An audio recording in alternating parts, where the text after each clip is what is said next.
സ്നേഹപ്പെട്ട എല്ലാവർക്കും വേറിട്ട കാഴ്ചകളിലേക്ക് സ്വാഗതം.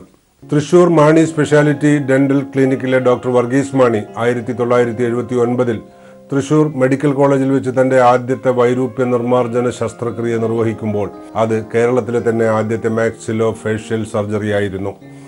ജനിതകവും പലപ്പോഴും നരവംശബന്ധിതവുമായ കാരണങ്ങൾ കൊണ്ട് പതിവില്ലാത്ത രീതിയിൽ താടിയെല്ലുകളും പല്ലുകളും മുന്നോട്ടുന്തിയോ ഉള്ളിലേക്ക് വലിഞ്ഞോ വളർന്നു വികൃതമായ മുഖങ്ങളെ സാമാന്യ രൂപത്തിലേക്ക് മെരുക്കിക്കൊണ്ട് വരുന്ന ഈ സങ്കീർണ പ്രക്രിയ ഇന്ന് സർവ്വസാധാരണമായിട്ടുണ്ടെങ്കിലും 4 പതിറ്റാണ്ടുകൾക്ക് മുൻപ് അത് അത്യപൂർവമായിരുന്നു. ഞാനിതൊരു സൗന്ദര്യവർദ്ധന ശസ്ത്രക്രിയ എന്ന് പറയാൻ ഒരിക്കലും ഞാൻ ഇഷ്ടപ്പെടാത്ത ആളാണ്. ഞാനിത് വൈരൂപ്യ നിവാരണ ശസ്ത്രക്രിയ എന്നാണ് എപ്പോഴും ഞാനിതിനെക്കുറിച്ച് പറയുക. കാരണം വൈരൂപ്യങ്ങളെ മാറ്റുക എന്നുള്ളതിനേക്കാളാണ് കൂടുതൽ ഇമ്പോർട്ടൻസ്, അല്ലാതെ ആൾക്കാരെ കൂടുതൽ സുന്ദരന്മാരാക്കുക എന്നുള്ളതല്ല. ഈ വൈരൂപ്യം ചെറുപ്പകാലത്തിലെ ഈ മുഖത്തിൻ്റെ വൈരൂപ്യം ഇങ്ങനെ നിൽക്കുമ്പോൾ അവർക്ക് അവരുടെ മാനസികമായി വളരെയധികം അവർക്ക് ബുദ്ധിമുട്ടുകളുണ്ടാകും. ഈ ചെറുപ്പത്തിൽ തന്നെ നമ്മൾക്ക് വിചാരിക്കും 4 വയസ്സ് 5 വയസ്സ് കുട്ടികൾക്കൊന്നും വലിയ പ്രശ്നമൊന്നും ഉണ്ടാവില്ല അവർക്ക് ഇങ്ങനെ ഇരുന്നാലും. അങ്ങനെയല്ല. ഞാൻ ഒരിക്കൽ ഒരു കുട്ടിയെ ഒരു എക്സ്പീരിയൻസ് പറയുകയാണെന്നുണ്ടെങ്കിൽ, ഒരു ക്ലെഫ്റ്റ് ലിപ്പ് ക്ലെഫ്റ്റ് പാലറ്റുള്ള ഒരു കുട്ടിയുടെ വല്ലാതെ ഈ ബൈലാറ്റർ ക്ലെഫ്റ്റ് ലിപ്പ് വന്നിട്ട് ഈ ഫ്രണ്ടിലെ ഈ പ്രീമാക്സില എന്ന് പറയുന്ന ഭാഗം വല്ലാതെ തള്ളി പുറത്തേക്ക് നിൽക്കുന്ന ഒരു അവസ്ഥയുണ്ട്. വല്ലാതെ റിബല്യസ് ആയിട്ടിരുന്ന കുട്ടിയായിരുന്നു. അത് സർജറി ചെയ്ത് അതിൻ്റെ മുഖം ആ സമയത്ത് തന്നെ 5 വയസ്സിൽ തന്നെ ഞാൻ സർജറി ചെയ്ത് അതിൻ്റെ മുഖം കുറച്ചുകൂടെ വൃത്തിയാക്കി. അത് കഴിഞ്ഞതിന് ശേഷം ആ കുട്ടിക്ക് വന്ന മാറ്റം വല്ലാത്ത മാറ്റമാണ് ആ ചെറുപ്രായത്തിൽ തന്നെ. അപ്പോൾ നമുക്ക് ഏതാണ്ട് ഉദ്ദേശിക്കാൻ കുറച്ച് പ്രായമായി കഴിഞ്ഞ ആൾക്കാർക്ക് സംഭവിക്കുന്ന വ്യത്യാസം, അവർ 10-18 വയസ്സ് വരെ വല്ലാതെ ഒരു മുൻപോട്ട് ഇറങ്ങാൻ പലപ്പോഴും ഇവിടെ വരുന്നത് ഒരു 12 വയസ്സ് 13 വയസ്സിൽ കുട്ടികളെ കൊണ്ടുവരുമ്പോഴേ പേരൻസ് പറയുന്നത് ഇവർ ഒരു പുറത്തേക്ക് ഇറങ്ങുകയില്ല, ഒരു കല്യാണത്തിന് വിളിച്ചാൽ വരില്ല, വീട്ടിൽ ആരെങ്കിലും ബന്ധുക്കൾ വന്നു കഴിഞ്ഞാൽ മുറിക്കകത്ത് ഒളിച്ചിരിക്കും, ഈ സ്കൂളിൽ പോകാൻ മടി. വേറൊരു കാര്യം ഞാൻ കണ്ടിട്ടുള്ള, ഇവർക്ക് അവരുടെ പല്ലിനോട് ഏതാണ്ട് ശത്രുത പോലെയാണ്. ഒരിക്കലും പല്ല് തേക്കുകയില്ല വൃത്തിയായിട്ട്, അത് പറഞ്ഞു പൊക്കോട്ടെ. അപ്പം അവർ മെയിൻലി കാണുന്നത് ജോയുടെ തള്ളലാണെങ്കിൽ പോലും പല്ലിൻ്റെ തള്ളലാണ് കൂടുതൽ പുറത്തേക്ക് കാണുന്നത്. ജോയികളെ മുമ്പിലാണല്ലോ പല്ല് നിൽക്കുന്നത്. അപ്പോൾ ഇതൊക്കെ പൊയ്ക്കോട്ടെ എന്നുള്ളൊരു ആറ്റിറ്റ്യൂഡാണ് അവർക്ക് ബേസിക്കലി. പലരും അത് നോക്കുമ്പോഴത്തേക്കും അവരുടെ പല്ലുകളൊന്നും വൃത്തിയായിരിക്കുക, എല്ലാത്തിനും കേട് പിടിച്ചൊക്കെ ആയിരിക്കും പലപ്പോഴും കാണുന്നത്. അങ്ങനെയും കൂടി ഒരു റിബല്യസ് ആറ്റിറ്റ്യൂഡ് ഡെവലപ്പ് ചെയ്യുന്നത് ഒത്തിരി കണ്ടിട്ടുണ്ട്. ഇത് കഴിഞ്ഞാൽ പലരും വളരെയധികം വ്യത്യാസം വരുന്നത് കണ്ടിട്ടുണ്ട്. അതുകൊണ്ട് ഒത്തിരി ലേറ്റ് ആകാതെ അങ്ങനെ വളരെ റിബല്യസ് ആയിട്ടും മാനസികമായ സൈക്കോളജിക്കൽ പ്രോബ്ലം ഉള്ള കുട്ടികൾക്ക് അല്പം നേരത്തെ തന്നെ ചെയ്യുന്നത് പോലും ബുദ്ധിമുട്ടില്ല. ഞാൻ 12 വയസ്സും 13 വയസ്സുമായിട്ടുള്ള കുട്ടികൾക്കും ചെയ്തിട്ടുണ്ട്. കാരണം സ്കൂളിൽ പോകാൻ മടിയാണ്, സ്കൂളിൽ പോകില്ല എന്ന് പറഞ്ഞ് വാശി പിടിച്ചിരിക്കുന്ന കുട്ടികൾ ഈ ഒറ്റ കാരണം കൊണ്ട് അവർക്ക് സർജറി ചെയ്ത് കഴിഞ്ഞാൽ അവർ പെട്ടെന്ന് അവർക്ക് മാറ്റം വരികയാണ്. ചിലപ്പോൾ 20 വയസ്സാകുമ്പോൾ രണ്ടാമതൊരു സർജറിയും കൂടി ചെയ്യേണ്ടി വന്നാൽ പോലും അങ്ങനെ റിബല്യസ് ആയിട്ടുള്ള കുട്ടികൾക്ക് നേരത്തെ സർജറി ചെയ്യുന്നത് തന്നെയാണ് നല്ലത്.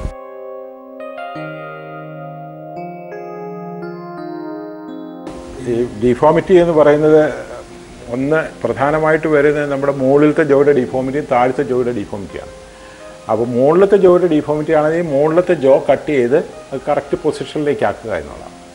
അവിടെ പ്രധാനമായിട്ട് വേണ്ടത് ബോൺ കട്ട് ചെയ്ത് കഴിഞ്ഞാൽ ആ ബോൺ കട്ട് ചെയ്ത് നമ്മൾ മൂവ് ചെയ്യുന്ന ആ ഭാഗത്തിന് പ്രോപ്പർ ബ്ലഡ് സപ്ലൈ, ആവശ്യത്തിന് ബ്ലഡ് സപ്ലൈ ഉണ്ടാകണം. ബ്ലഡ് സപ്ലൈ ഉണ്ടാകുന്നെങ്കിൽ അതിനകത്ത് ന്യൂട്രീഷൻ കിട്ടുള്ളൂ. അപ്പോൾ അതുകൊണ്ട് നമ്മൾ അതിനകത്ത് സോഫ്റ്റ് ടിഷ്യൂ അതിലേക്ക് അറ്റാച്ച് ചെയ്തിരുന്നുണ്ട്, ബോൺ മാത്രമേ കട്ട് ചെയ്യുള്ളൂ. കട്ട് ചെയ്തിട്ട് ഇപ്പോൾ ഫോർ എക്സാമ്പിൾ മാക്സിലയുടെ കാര്യം എടുക്കുകയാണെന്നുണ്ടെങ്കിൽ, മുകളിലത്തെ ജോയുടെ കാര്യം എടുക്കുകയാണെങ്കിൽ, ഇവിടുന്ന് നമ്മൾ ഈ ബോണിന് 4 വോൾസ് ഉണ്ട്. 4 5 1 2 3 4 5 വോളും പുറകിൽ അറ്റാച്ച്മെൻറ്റും ഉണ്ട് ഇവിടെ. അപ്പോൾ ഈ 5 വോളും കൂടി കട്ട് ചെയ്യണം. ഇവിടെ കട്ട് ചെയ്യണം, ഇതിൻ്റെ മീഡിയൽ ഭാഗം കട്ട് ചെയ്യണം, ഈ നേസൽ സെപ്റ്റം മൂക്കിൻ്റെ ഭാഗത്തുള്ള സെപ്റ്റം കട്ട് ചെയ്യണം, ഇവിടെയും കട്ട് ചെയ്യണം, ഇവിടെയും കട്ട് ചെയ്യണം. അങ്ങനെ 5 വോളും കൂടി നമ്മൾ കട്ട് ചെയ്ത് കഴിഞ്ഞ് പുറകിൽ നിന്ന് ഇവിടെയുള്ള അറ്റാച്ച്മെൻറ്റ്, ബോണിൻ്റെ ഇവിടുത്തെ അറ്റാച്ച്മെൻറ്റും കൂടി കട്ട് ചെയ്ത് കഴിഞ്ഞാൽ 2 സൈഡിലും കട്ട് ചെയ്ത് കഴിഞ്ഞാൽ ഈ മാക്സില കംപ്ലീറ്റ് ഫ്രീ ആയി. ഇങ്ങനെ ഫ്രീ ആയിട്ടുള്ള മാക്സിലയെ നമുക്ക് മുമ്പോട്ട് കൊണ്ടുവരണമെങ്കിൽ വളരെ മാക്സില, അതായത് മുകളിലത്തെ ജോ ചെറുതായിരിക്കുന്ന ആൾക്കാർക്ക് വേണമെങ്കിൽ നമുക്കത് മുമ്പോട്ട് കൊണ്ടുവരാം. ഇവിടെ നിന്ന് എക്സസ് ആയിട്ടുള്ള ബോൺ കട്ട് ചെയ്ത് കളഞ്ഞു കഴിഞ്ഞാൽ ഇതിനെ മുകളിലേക്ക് കൊണ്ടുപോകാം. സാധാരണ കണ്ടുവരുന്നത് വല്ലാതെ പല്ല് പൊങ്ങി നിൽക്കുന്നതാണ് ഏറ്റവും കൂടുതലായിട്ട് കണ്ടുവരുന്നത്, കാണുന്ന അവസ്ഥ. അപ്പോൾ എത്രമാത്രം മോണ കാണുന്നുണ്ട്, എന്തുമാത്രം പല്ല് വിസിബിളാണ്, വെറുതെ ഇരിക്കുമ്പോൾ ചുണ്ട് കൂടാതെ എന്തുമാത്രം ഇരിക്കുന്നുണ്ടെന്നുള്ളത് നമ്മൾ മെഷർമെൻറ്റ്സ് എടുത്തിട്ട് കാൽക്കുലേറ്റ് ചെയ്ത് ആ കാൽക്കുലേറ്റഡ് ആയിട്ടുള്ള ബോണാണ് ഇവിടെ നിന്ന് നമ്മൾ കട്ട് ചെയ്ത് മാറ്റുന്നത്. അത് മാറ്റിക്കഴിഞ്ഞാൽ ഇതിനെ മുകളിലേക്ക് ബോൺ ചെറുതാക്കി മാക്സിലയുടെ സൈസ് ചെറുതാക്കി കുറച്ച് മുകളിലേക്ക് കൊണ്ടുപോകാം. ഈ പുറകിലേക്ക് കൊണ്ടുപോകണമെന്നുണ്ടെങ്കിൽ നമുക്കിവിടെ രണ്ടാമത് ഇവിടെ നിന്ന് ഒരു പല്ലെടുത്ത് കളഞ്ഞാൽ പല്ല് കമ്പി കെട്ടാൻ വേണ്ടിയിട്ട് ഒരു പല്ലെടുക്കും. രണ്ട് സൈഡിൽ നിന്ന് ഓരോ പല്ലെടുത്തിട്ട് കെട്ടി താത്തുകയാണ് ചെയ്യുന്നത്. എന്ന് പറയുമാതിരി ഇവിടെ മോണ പൊങ്ങിയിരിക്കുന്നത് കൊണ്ട് പല്ല് മാത്രം താത്തിയാൽ പോരാ, മോണയും കൂടി താത്തും. അപ്പോൾ അതുകൊണ്ട് ഇവിടെ ഒരു പല്ലെടുത്തിട്ട് ആ ഭാഗത്ത് അത്രയും ബോണും കൂടി നമുക്ക് മുറിച്ച് കളഞ്ഞു കഴിഞ്ഞാൽ ഇതിനെ പുറകോട്ട് പുഷ് ചെയ്യുകയും ചെയ്യും.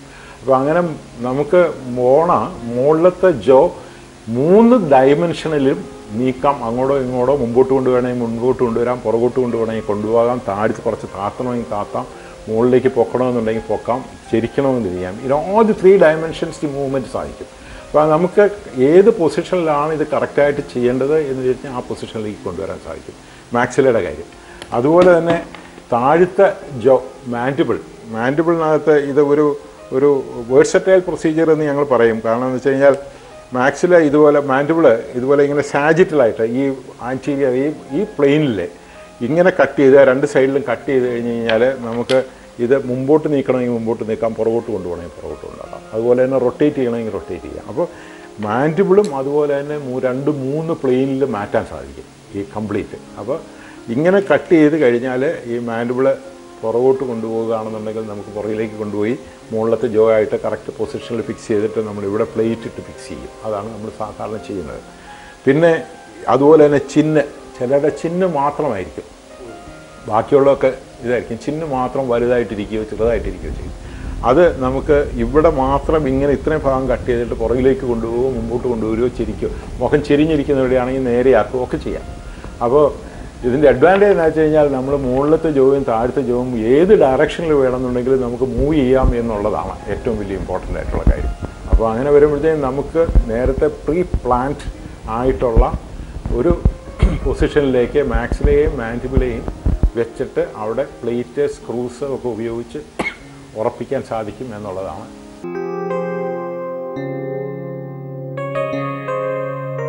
മനുഷ്യരുടെ മുഖാകൃതിയിൽ തിരിച്ചറിയാനാവാത്ത മാറ്റങ്ങൾ ഉണ്ടാക്കുന്ന ഈ ശസ്ത്രക്രിയാ രീതിക്ക് നൂറ്റാണ്ടുകളുടെയോ സഹസ്രാബ്ദങ്ങളുടെയോ ചരിത്രമുണ്ടെങ്കിലും 19-ാം നൂറ്റാണ്ടിൽ അമേരിക്കയിലെ ഡെന്റൽ കോളേജ് ഓഫ് ഫിലാഡൽഫിയയിൽ പ്രൊഫസറായിരുന്ന ജെയിംസ് എഡ്മണ്ട്സ് ഗാരിസനെയാണ് ആധുനിക വൈദ്യശാസ്ത്രം ഈ സമ്പ്രദായത്തിന്റെ പിതാവായി അംഗീകരിക്കുന്നത്.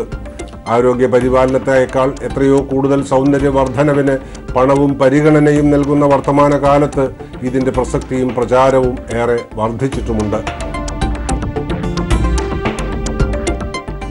84-86 കാലഘട്ടത്തിൽ ആണ് ഞാൻ ഓർത്തോഗ്നാറ്റിക് സർജറി എന്ന് പറയുന്ന വിഭാഗത്തിലേക്ക് കൂടുതലായിട്ട് ഞാൻ ശ്രദ്ധ കേന്ദ്രീകരിക്കുകയും അത് ചെയ്തു തുടങ്ങുകയും ചെയ്തു. അന്ന് ചെയ്തു തുടങ്ങുന്ന കാലത്ത് ഇന്ത്യയിൽ തന്നെ ഇത് വളരെ വളരെ ചുരുക്കമായിട്ട് ബോംബെയിലും എല്ലാം ഒരാൾ 2 ആൾ വല്ലപ്പോഴും ഒരു കേസ് ചെയ്യുക എന്നുള്ളൊരു സ്ഥിതിവിശേഷത്തിലായിരുന്നു.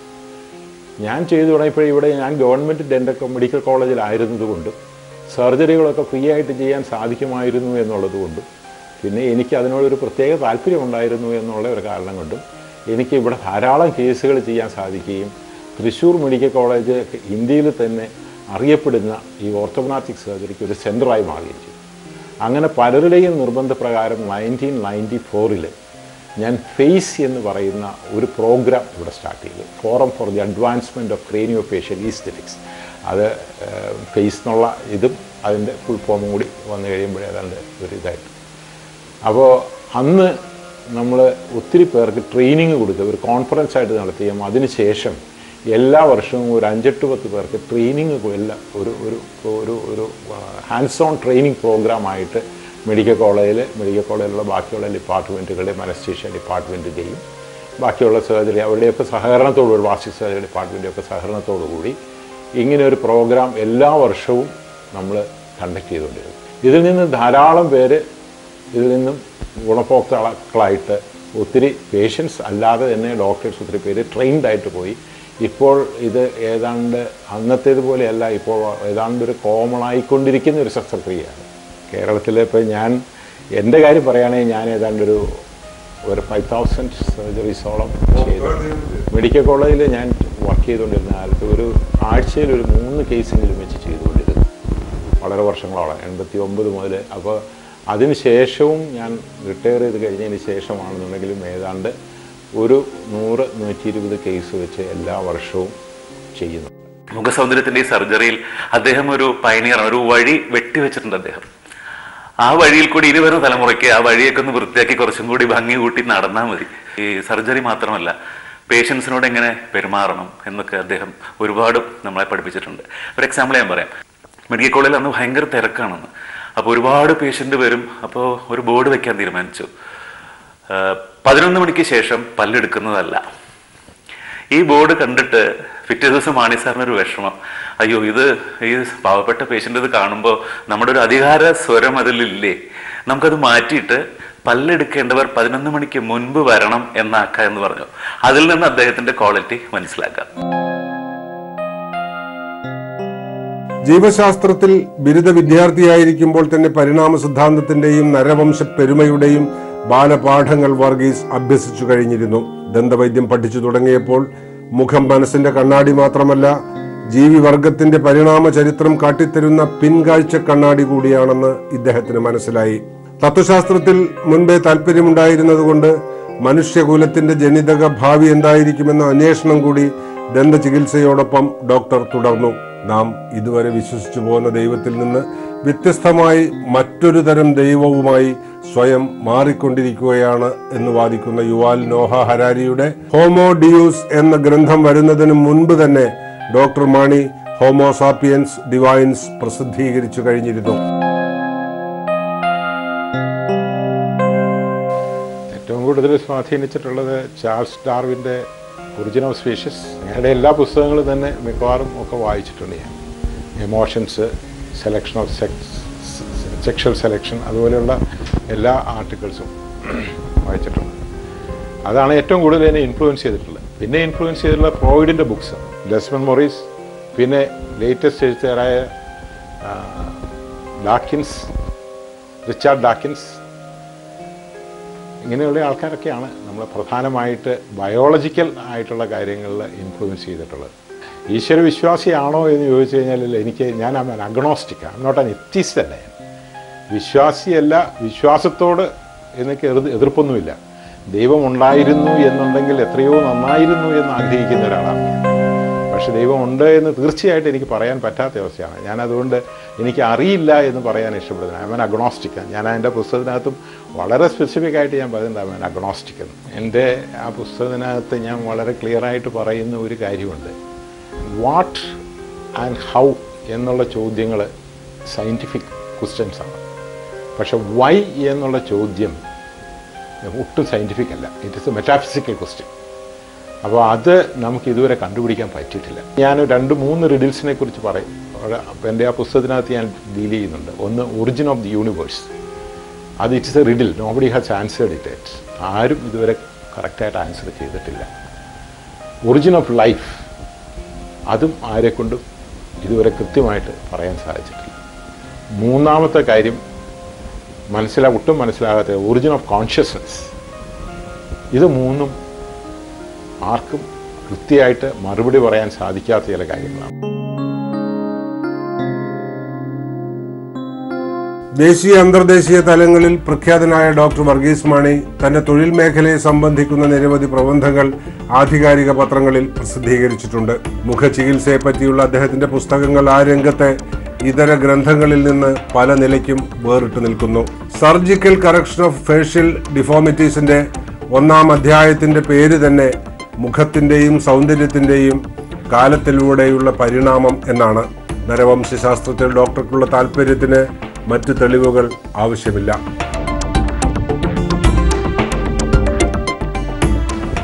അല്ല, ഞാൻ ഈ ജേണലിൻ്റെ കാര്യത്തിൽ പറയുമ്പോൾ എനിക്ക് വളരെ താല്പര്യമുള്ളൊരു വിഷയമാണത്.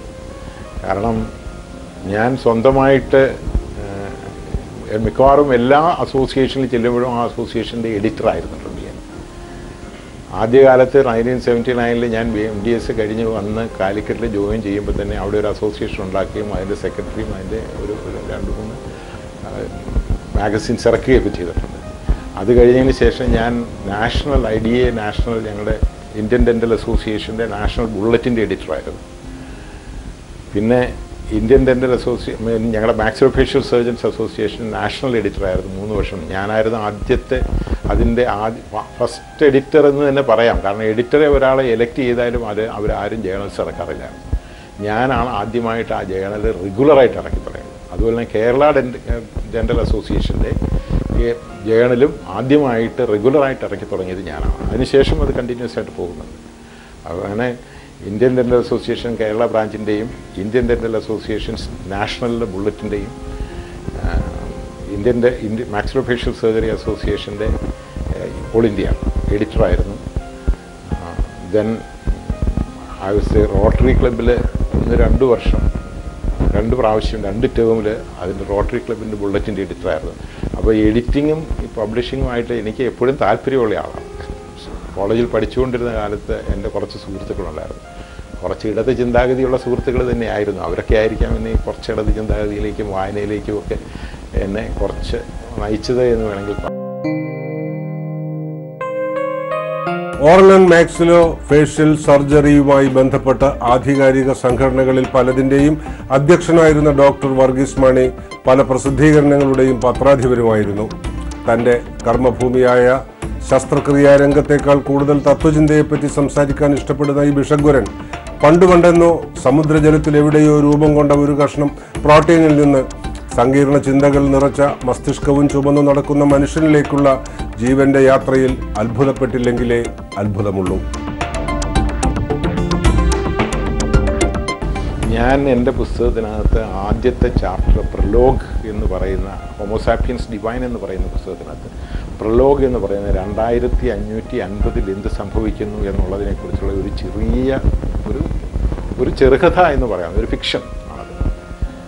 അത് ഒരു ഫാൻറ്റസൈസ് ചെയ്തിട്ടുള്ള ഫിക്ഷൻ. ആ സമയമാകുമ്പോഴത്തേക്കും ബയോളജിക്കൽ സയൻസിനെ ബേസ് ചെയ്താണ് ഞാനത് എഴുതിയിരിക്കുന്നത്. ഈ ബയോളജിക്കൽ യൂജനിക്സ് എന്ന് പറയുന്ന ഒരു സിറ്റുവേഷനെ കുറിച്ചാണ്. അതായത് ഇപ്പോൾ തന്നെ റീസെൻ്റായിട്ട് വന്നതാണ്, ഒരു ആർട്ടിഫിഷ്യൽ വൂമ്പിനകത്ത് ഒരു കാഫിന് ഒരു പശുക്കുട്ടിയെ വളർത്തുന്ന പാടമൊക്കെ വന്നിട്ട് ഇതിനകത്ത്, അതായത് നമുക്ക് ആർട്ടിഫിഷ്യൽ വൂമ്പിനകത്ത് കുട്ടികളെ വളർത്താം. ഈ ആൽഡസ് ഹക്സ്ലിയുടെ ദി ബ്രേവ് ന്യൂ വേൾഡ് എന്ന് പറഞ്ഞിട്ടൊരു പുസ്തകമുണ്ട്. ആ പുസ്തകത്തിനകത്ത് വളരെ കൃത്യമായിട്ട് പുള്ളി ഒരു എല്ലാ ലാബറട്ടറികളാണ് മക്കളെ വളർത്തുന്നത്. Everybody can have a free sex is available, but they are not expected to conceive, മക്കളുണ്ടാക്കാൻ പാടില്ല. അങ്ങനെ ഒരു ഇതാണ് ബ്രേവ് ന്യൂ വേൾഡ്. അപ്പോൾ ആ ലാബറട്ടറികളിലാണ് ആൾക്കാരെ ഉണ്ടാക്കുന്ന പല ഗ്രേഡിലാണ്. ചപ്രാസിയായിട്ട് ഉണ്ടാക്കുന്ന കുറേ പേരുണ്ട്, വലിയ ബുദ്ധിമാന്മാരായിട്ടുണ്ടാകുന്ന, സയൻറ്റിസ്റ്റായിട്ടുണ്ടാകുന്ന, പൊളിറ്റീഷ്യൻസായിട്ടുള്ള, അങ്ങനെ അവർക്ക് ജീൻസിനും ഓരോരുത്തർക്കും അലോട്ട് ചെയ്തുകൊണ്ട്, അതായത് ജീൻസിനെ മാനിപ്പുലേറ്റ് ചെയ്യാവുന്ന ഒരു സ്ഥിതി വന്നു. 2000 നമ്മൾ ജീൻസ് കംപ്ലീറ്റ് നമ്മുടെ ജീൻസിനെ മുഴുവൻ കോഡ് ചെയ്യുന്ന ഒരവസ്ഥ ഉണ്ടായി. അത് കണ്ടുപിടിച്ച് കഴിഞ്ഞു. ഇപ്പോൾ അന്ന് വളരെ സമയമെടുത്ത് ചെയ്യാവുന്ന, ഇപ്പോൾ വളരെ നിസ്സാരമായിട്ട് ഒരു മനുഷ്യൻ്റെ ജീൻസിനെ മുഴുവൻ കോഡ് ചെയ്യാവുന്ന അവസ്ഥ. അപ്പോൾ ഈ നിയാണ്ടർത്താൾ മനുഷ്യൻ്റെ ജീൻ കോഡ് ചെയ്യുകയും നമ്മുടെ കോഡ് ചെയ്യുകയും ചെയ്യുമ്പോഴത്തേക്കും ഡിഫറൻസ് എന്ന് പറയുന്നത് വളരെ ചുരുക്കമാണ്. ചിമ്പാൻസി നമ്മളുമായിട്ടുള്ള ജീനിനകത്ത് 98.4% of the genes are common for humans and chimpanzee. അപ്പോൾ ഒരു ചിമ്പാൻസിയെ ഉണ്ടാക്കിയെടുക്കുക എന്ന് പറയുന്ന പ്രയാസമല്ലാത്ത ഒരു അവസ്ഥ കാലഘട്ടം വന്നു കഴിഞ്ഞു. ഒരു നിയാണ്ടർത്താളിനെ ഉണ്ടാക്കിയെടുക്കുന്ന ഒരു കാലഘട്ടം വരാൻ വളരെ ഈസിയായിട്ട് ഈ കാലഘട്ടത്തിൽ അതിന് സാധിക്കുമെന്നുള്ള അവസ്ഥയിൽ ബയോളജിക്കൽ അഡ്വാൻസസ്, ബയോടെക്നോളജിക്കൽ അഡ്വാൻസസ് എത്തിക്കഴിഞ്ഞിരിക്കുന്നു. അപ്പോൾ ആ രീതിയിൽ ഒരു ഫ്യൂച്ചറിലേക്ക് വന്നു കഴിഞ്ഞാൽ ഞാൻ എൻ്റെ ആ പ്രലോഗിന് ഞാൻ പേരിട്ടിരിക്കുന്ന ബയോളജിക്കൽ റോബോട്ട് എന്നാണ്. അതായത് മനുഷ്യൻ ഒരു ബയോളജിക്കൽ റോബോട്ടായി മാറുന്ന ഒരവസ്ഥ.